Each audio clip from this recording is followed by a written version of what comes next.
Greetings, ladies and gentlemen, and welcome to this latest edition of Tales from Outer Space. And as always, I hope that you enjoy. We are humanity, written by British Tea Company. We are hope.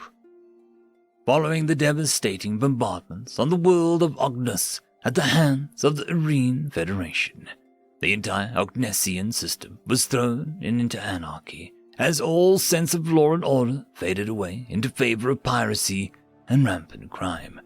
The Ognesian military, all but obliterated in the war against the Federation, could barely manage to keep pirates from looting their own equipment, let alone police an entire system. This infestation of pirates drastically curbed rebuilding movement which occurred on Ognus. Supply ships containing valuable supplies were looted with such an impunity that even the closest Ognesian allies refused to send aid to the bedraggled world.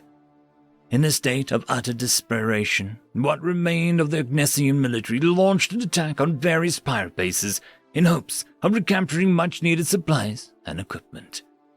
This attack should have ended catastrophically. When the Ognesian military remnant was moments away from being massacred at the pirates who were far more better equipped and less strained than they were, warp signatures were detected coming into system. The pirates were completely annihilated by the newcomers, an armada of cruisers coming from a solar alliance. With the pirate problem cleared, Ognesian allies were once again willing to aid in the rebuilding effort. The humans, complete strangers to the people of Ognus, shipped supplies and relief workers in such large numbers that any outside world would have thought the two countries to have been age-old allies. Although humanity had almost nothing to gain from aiding Ognus, it earned a new friend amongst the stars that day, as the lost people soon had a tomorrow to look forward to. We are honor. The Aryan Federation had long been feared for its aggressive nature, which lent to its warmongering ways. Although Ognus felt the heavy hand of the Iranian government, it had suffered a milder fate than most. The Skeel civilization was the next race in the Iranian government found in its crosshairs. Rather than bombard their homeworld to intimidate their population, the Federation sought to destroy the populace entirely. Genocide, as hateful as it was at times unstoppable when it was performed by a powerful and ruthless military machine. This, however, would not be one of those times.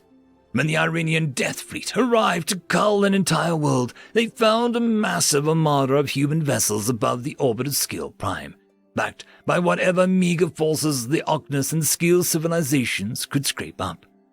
Unsure of the capabilities of the Sol system, the Iranians opted to postpone the destruction of Skeel homeworld in order to avoid a battle with the human fleet. Angered, the Iranians made plans to deal with the Sol Alliance. Its act of defense was a foolish one, for the Skeel had little to offer. The Alliance had humiliated the Federation in front of the whole galaxy. For that, the humans would face the wrath of the Iranian people. It was a consequence the Alliance was well prepared for. We are courage. Though the humans were known to have a relatively large military, the Iranian Federation roughly outnumbered the Solar Alliance about 3-1 in total military force. While numbers weren't everything in armed conflicts, odds like this made war seem to have very predictable outcomes, at least from an outsider's perspective. Relentless was the only way to describe the human forces when they clashed against Federation vessels. Unyielding and valorous were another two. The industrious human race, known to the galaxy for holding a rich civilization with ward workers and silver-tongued diplomats, were vicious warriors and successful tacticians. Massively outnumbered human armies massacred Iranian forces through a combination of spirited warriors and ingenious strategies. The humans, having fought wars since they could as much as walk, understood every trick in the book, and were quick to adapt to their targets. Having studied the Iranians for years, the Solar Alliance had long planned to end the tyranny of an oppressive regime. Roughly a year later, the entirety of the Federation laid in disarray.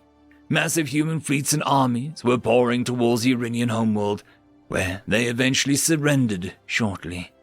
The menace of Irania had come to pass. We are justice. Many races and civilizations called for the immediate eradication of the Iranian race. The moderates called for a hefty reparations and, more, sending the entire race into slavery for the crimes against the galaxy. The Solar Alliance had none of that. Revenge was not justice, the humans argued. There was a better way. Although many wanted the Iranian leaders to be flayed alive and their entire families purged for the crimes that they had perpetrated, the humans had given them all a right to trial, something that almost no race present at the hearings would have done. The fact that it was a fair one, with the defendants given lawyers and the judges selected from unbiased candidates, was unthinkable. The result of the trial, however, were an awakening for many races. Out of the 5,000 or so leaders tried, only half of them were found guilty of crimes which demanded an execution. These criminals hung swiftly, but there were others who were merely cogs in the evil machine. These individuals were given hefty prison sentences, one which, while may have left the more vengeful spirits unsatisfied, served at least as an appetizer. When it came to light that close 1 in 10 of the Iranian leadership worked under duress, and that the majority of the Iranian population was ruthlessly oppressed, the view of the galaxy changed. The race, once vilified by all, soon began to draw sympathy. A civilization crushed under the heels of tyrants and now left in a state of ruin was pitied by many. We are compassion. The fact that the human armies did not massacre and exterminate the Iranian populations for their crimes against the galaxy made some believe that the human race was full of foolish idealists. Most, however, believed that perhaps it was a higher standard which the humans held themselves to, and made them refuse to put the Iranian populations to the sword. Indeed, that was certainly the case. The Solar Alliance didn't just blast the Iranians back to the Stone Age and leave. Surprisingly, they had left large forces to occupy conquered Iranian worlds, not for the sake of subjugating and exploiting them, but to ensure security of those worlds as well as to aid in rebuilding. The willingness with the human race employed in reconstructing planets that had once belonged to their enemy was certainly out of the ordinary. But few at this point would question humanity's judgment in any matters. Of course, the Iranians were not going to be the only threat to galactic peace. There were bigger fish out there. In time, the Solar Alliance and those who stood with her would have to be ready. We are determination. Humanity had accomplished much within its history. They weren't the strongest race, the biggest, the oldest, the youngest, or frankly, any physical attribute that could be taken to the most extreme. They were average, standard, and at times, forgettable. What made humans appear time and time again on the galactic stage was that they were always there when they were needed. And it was their unyielding resolve that won every crisis. The Iranian conflict was only one of a few. It was won by cleverness and martial prowess as much as it was won by valor and nerves of steel. War, however, was not the only place where humans excelled in. The invention of the Mark III warp drive may have made possible only because of the throngs of human scientists who were willing to test every and all possibilities. The countless worlds which needed relief aid could only have gotten their help because the humans pressed hard enough for it. The greatest achievement, however, laid in the formation of the Grand Alliance, a testament to the human patience and determination when it came to mutual understanding. We are harmony. The Grand Alliance was comprised of over 200 races the moment it began, and was destined to comprise of much more as it continued. In a galaxy of countless different ideologies and cultures, alliances comprised of more than 2 civilizations were almost unheard of, given the radically different way every race approached its problems. The fact that the humans were able to rally over 200 races into one unified body was mind-boggling. So many different ideologies and cultures would have been destined to butt heads over different goals and interests. Even the temporary strategic alliance which the humans were able to form in their war against the Iranians would have been destined to collapse as soon as the common enemy was defeated.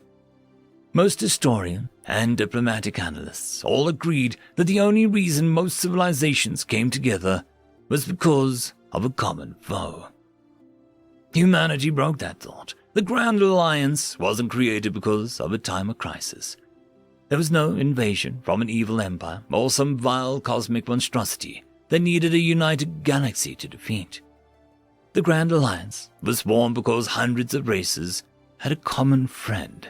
That friend was the Solar Alliance, and the human race which had delivered hope to the defeated, honor to the threatened, and courage to the weak, justice to the wrong, compassion to the beaten, and determination in the face against any odds. It is these soaring ideas which we, the Solar Alliance, continue to shape ourselves around, after all. We are humanity. End of story. The algorithm reckons you should be watching this video next, and I recommend that you should be always watching my video. So, click with energy! And yes, clicking that does help the channel. Thank you very much. I'd just like to give a quick thanks to the T5 channel members and patrons: Alithia, Parky, Fudic Yol, Meridian117, Cam Maxwell, Casper Arnholtz, Angry Marine, Lord Azrakal, and White Van 420.